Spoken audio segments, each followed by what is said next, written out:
নিউজে দেখতে পেলাম দিল্লির জমিদার শেষ প্রচারে আসছে ভবানীপুরে ছেলেকে জেতানোর জন্য।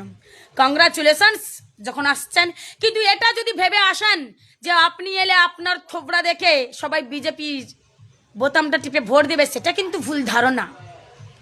কারণ আপনি হলেন সেই জমিদার যে এখনো পর্যন্ত একটা মঞ্চে দাঁড়িয়ে বলার মতো যার সৎসাহস হলো না যে সেই দেশের ক্ষমতায় বসে থেকে দেশের মানুষের জন্য এমন কিছু করেছে যার দ্বারা দেশবাসী খুব উপকৃত। বলবে কি করে? উনি তো জানেন যে 12 বছর দেশের মানুষকে উনি বাঁশটাই দিয়ে গেছেন।